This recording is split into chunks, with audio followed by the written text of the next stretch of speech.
Résister. Résister dans une période difficile. Dans cette période où chaque phrase, chaque planning, chaque organisation, l'avenir est marqué d'un grand si. Les portes de l'avenir se ferment-elles? Résister, c'est ce qu'a fait Marie Durand de 1730 à 1768. Son péché, son défaut, son crime était d'être la sœur d'un pasteur.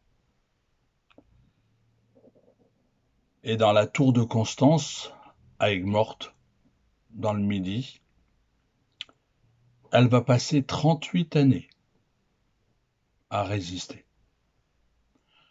38 années à encourager les autres femmes enfermées avec elle. 38 années dans lesquelles sa fermeté en Christ va lui servir, va être le moteur de la résistance. 14 femmes seront libérées en 1767. Marie Durand, elle, sera libérée le 14 avril 1768. Elle nous semble loin, cette époque. Mais elle nous parle. Elle nous applique, ou elle nous demande en tout cas, à regarder à ces exemples de fermeté, à regarder à ces hommes et à ces femmes, et aujourd'hui sur notre planète, il y en a plein, qui ont résisté ou résistent aux intempéries, résistent aux circonstances tellement difficiles. Et ce matin, je prends pour éléments les éléments laissés par notre grand jardinier, qui nous apprend comment planter, comment arroser, comment fertiliser, pour voir croître la création de Dieu et glorifier Dieu. L'apôtre Paul nous laisse dans l'épître aux Philippiens, au chapitre 3 et au verset 12, un leitmotiv, un encouragement. Il dit ceci, je précise que c'est la Bible en français courant que j'ai pris comme version. Je ne prétends pas avoir déjà atteint le but ou être déjà devenu parfait, mais je poursuis ma course pour m'efforcer d'en saisir le prix, car j'ai été moi-même saisi par Jésus-Christ. Non, chers frères et sœurs, je ne l'ai pas atteint, mais je me concentre sur une seule chose. Oubliant le passé, attendant avec impatience ce qui nous attend, je continue pour atteindre la fin de la course et recevoir le prix céleste pour lequel Dieu, par le Christ Jésus, nous appelle. On est prêt, dans des circonstances difficiles, à prendre des décisions. La fatigue, le découragement, la colère, le deuil, l'échec. Le texte nous invite à ne pas prendre de décision irrémédiable dans ces conditions. Mais si on regarde la nature que Dieu place autour de nous, on y voit là un exemple et c'est sur cette nature que j'aimerais nous parler ce matin sur la base de Philippiens 2.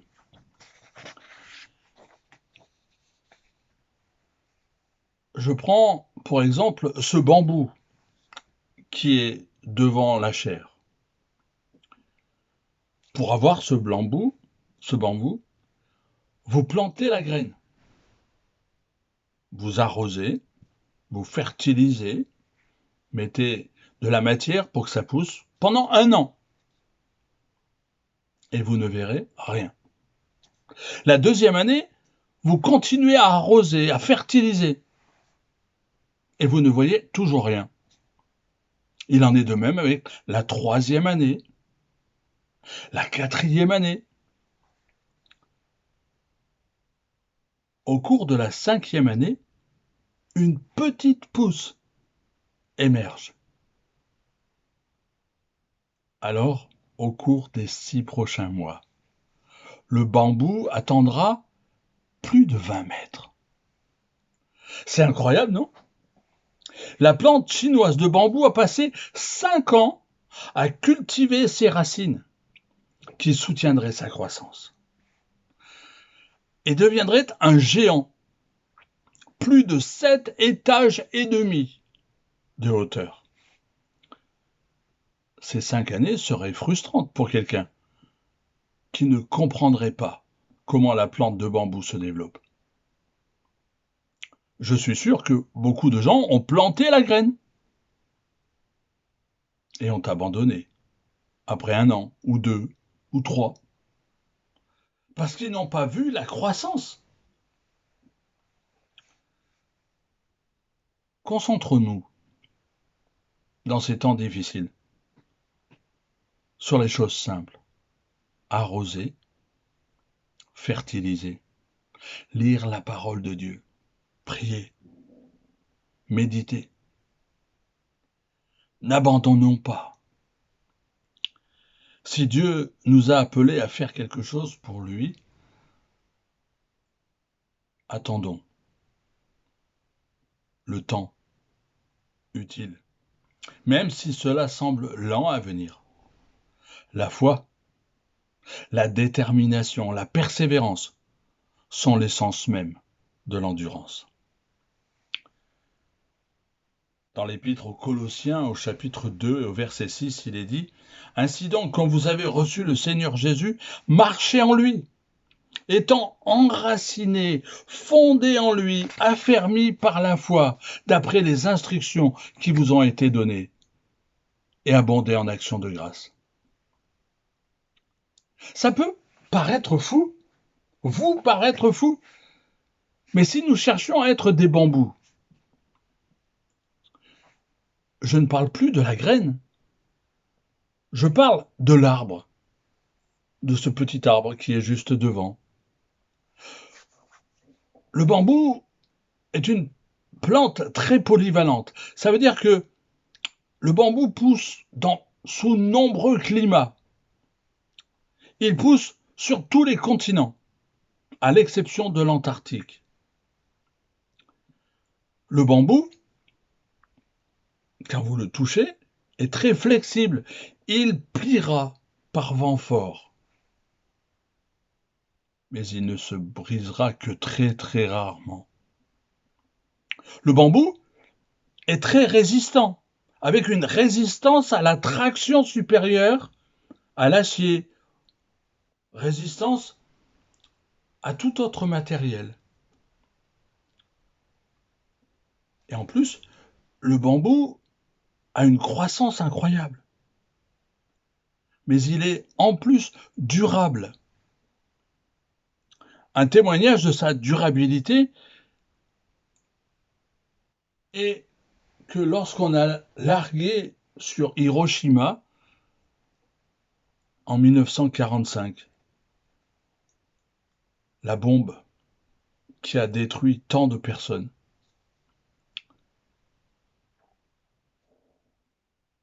des plantes de bambou ont donné de nouvelles pousses en quelques jours. Le bambou pousse rapidement. C'est l'une des plantes à la croissance, je l'ai dit, incroyable. Certaines variétés, pas celle-ci, poussent environ de 5 cm par heure. 1,50 m par jour. Pourquoi vous parlez du bambou? C'est étrange. J'ai pas pris de cours pendant cet été. Mais j'ai regardé, les amis chez qui on était avaient cette protection de bambou tout autour de leur maison. Et j'ai réfléchi au bambou. Parce que ce sont les critères d'une vie d'un croyant que possède cet arbre. Tout d'abord, la polyvalence. Nous voulons être ouverts au Seigneur en nous utilisant comme il le désire. Sommes-nous ouverts? Nous désirons nous épanouir partout où lui nous place, pas juste à l'endroit où nous voudrions être. Être polyvalent nous encourage aussi à faire ce que Dieu attend de nous. L'Ecclésiaste nous laisse un texte. Il se trouve dans le chapitre 9 et au verset 10. Tout ce que ta main trouve à faire avec ta force, fais-le. Car il n'y a ni œuvre, ni pensée, ni science, ni sagesse dans le séjour des morts où tu vas. Sommes-nous polyvalents? Sommes-nous ouverts au fait que Dieu peut nous utiliser de la manière dont il veut? Flexibilité. Le sage conseille, celui qui n'est pas flexible sera brisé. Nous voulons permettre au Seigneur de nous faire plier. Nous ne voulons pas devenir rigides, n'est-ce pas? Inflexibles dans nos plans, mais ouverts au changement que Dieu, lui, apporte dans nos vies. L'Évangile selon Matthieu. Vous vous rappelez cette prière que Jésus a appris à son peuple?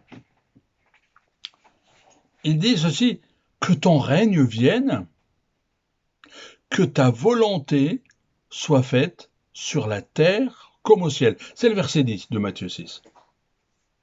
Et c'est intéressant parce que on pourrait penser à ce point que, voilà, Jésus enseigne, Jésus donne un ordre, et il faut le suivre. Mais ce qui est intéressant, c'est que quand on lit l'Évangile selon Matthieu, au chapitre 26, et au verset 42, je vous laisse trouver. Matthieu 26, 42. Jésus est à la fin de sa vie. Il va aller à la croix. Et écoutez sa prière. Il est dit, il s'éloigna une seconde fois. Vous vous rappelez, il est avec ses disciples. Il prie ainsi. Mon Père,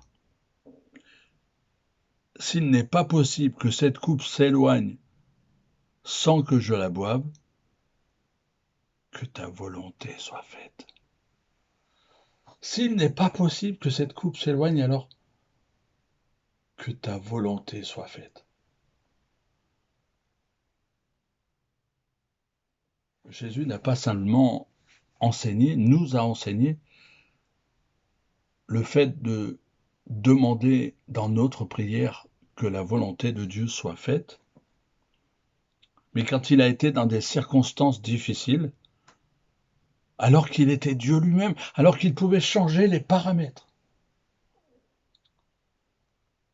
lui à son tour a demandé et a prié que la volonté de Dieu soit faite.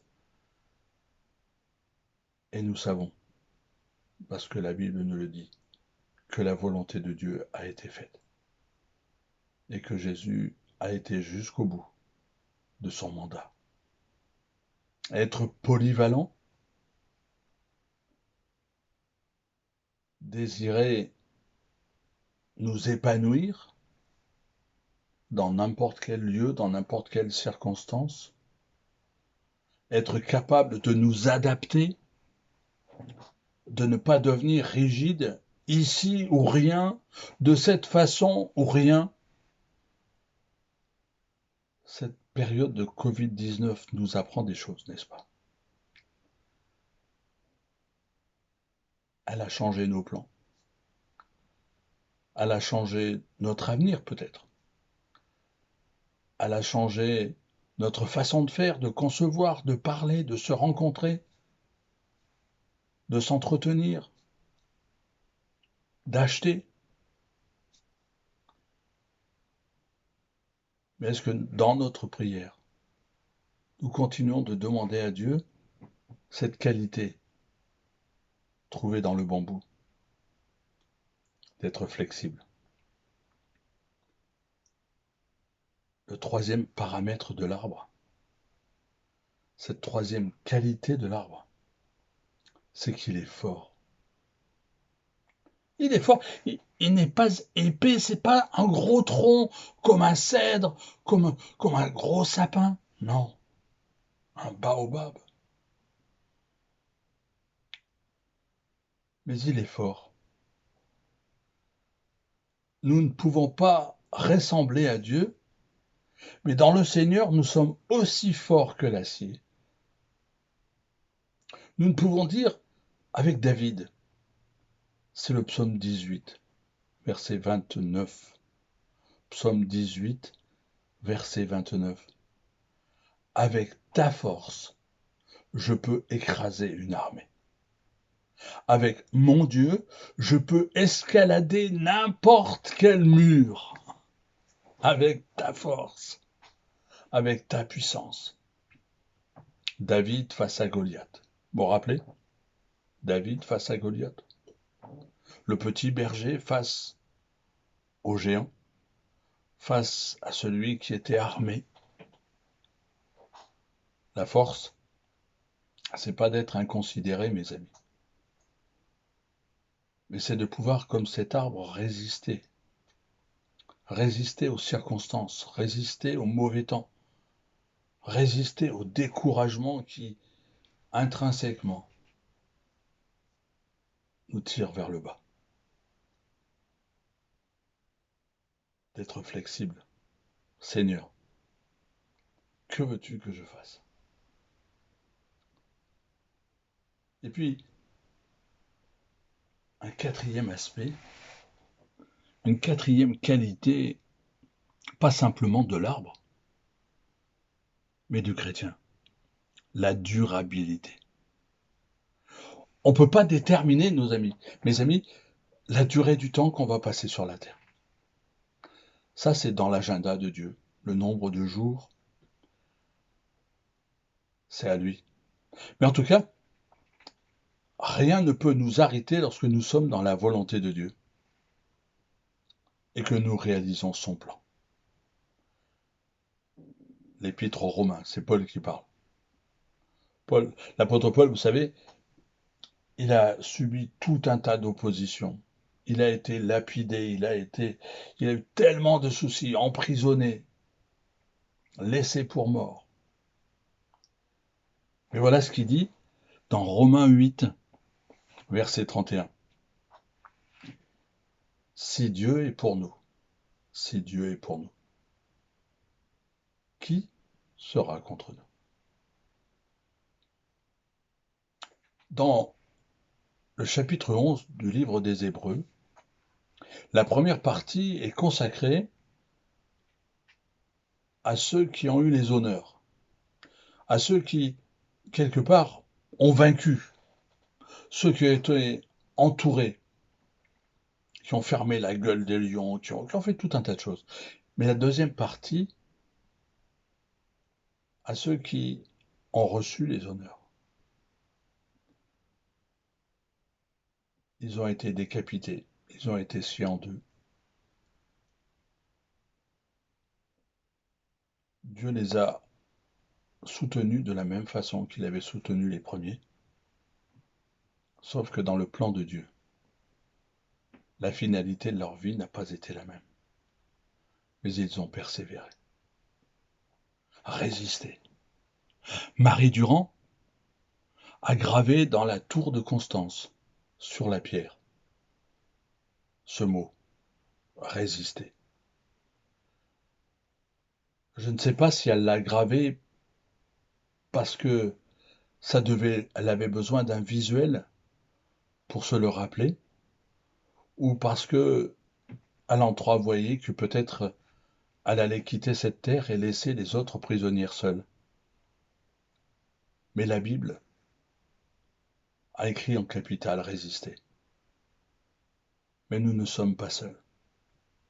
Ces qualités que Dieu nous donne, la polyvalence, la flexibilité, la force, la durabilité, tout cela, ce n'est pas notre œuvre, c'est l'œuvre de Dieu.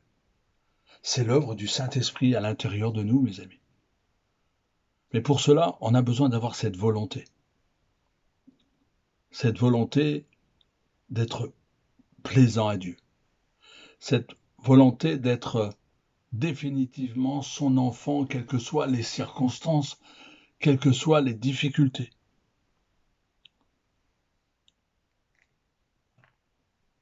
Qui peut être contre nous si Dieu est pour nous? Le Covid-19 peut-il mettre à mal notre foi? Peut-il nous empêcher d'aimer Dieu, de témoigner, de parler de lui? Combien de témoignages de gens qui se sont sortis du Covid-19? Combien de personnes avons-nous accompagnées aussi? Parce que dans la volonté de Dieu, il les a rappelés vers lui. En conclusion, à l'exemple du bambou, après avoir développé des racines, j'espère, peut-être pendant 4 ans, pendant 5 ans, peut-être, peut-être plus, nous pourrons en tout lieu et en tout temps, alors que nous serons arrosés par cette parole de Dieu, entretenus, germés par la prière, la relation avec Dieu, nous pourrons développer cette polyvalence, cette flexibilité. Dieu, que ta volonté soit faite. La force, non pas le dracard, non pas celui qui... Non, la force, ma force est en Christ. Ce n'est plus moi, c'est Christ qui vit en moi. La force, l'apôtre Paul a dit que la force était dans sa faiblesse, qu'il reconnaissait que c'était Dieu sa force. La durabilité. Mes amis, notre temps, il ne dure pas 50, 60, 70, 80, 90 ans. Le jour où nous acceptons Jésus-Christ, la durabilité, c'est l'éternité. Et le texte, aujourd'hui, nous laisse l'idée de la reconnaissance. Si ces vertus, ces aspects, comme l'arbre, comme le bambou, sont développés dans notre vie, alors, là encore, l'apôtre Paul nous invite. Il dit que vos racines grandissent en lui, que votre vie soit bâtie sur lui. Alors votre foi deviendra forte dans la vérité qui vous a été enseignée. Et regardez bien la fin. Et vous déborderez de reconnaissance. Et vous déborderez de reconnaissance. Vous avez déjà vu un bol de lait trop chaud? Le lait monte et déborde. Quand toutes ces vertus sont en nous, alors notre cœur devient débordant de reconnaissance parce que la volonté de Dieu s'accomplit, parce que Dieu peut être glorifié. Mes amis, je ne vous invite pas à devenir des bambous, des arbres, mais je prie avec vous aujourd'hui pour cette reprise, au moins pour moi, que notre grand jardinier, Dieu, puisse œuvrer en nous afin de développer ces qualités d'arbre. Et que nous ne soyons pas simplement dans le décor, mais que nous puissions servir à la gloire de Dieu. et que cette nature continue de nous enseigner, comme nous l'avons vu dans le psaume 19 en introduction du culte. Parce que la nature déclare la gloire de Dieu. Et j'espère que nous sommes à cet exemple, prêts à servir dans toutes circonstances, mais surtout prêts à résister. Parce que Dieu qui nous en a fait la promesse est fidèle. Amen.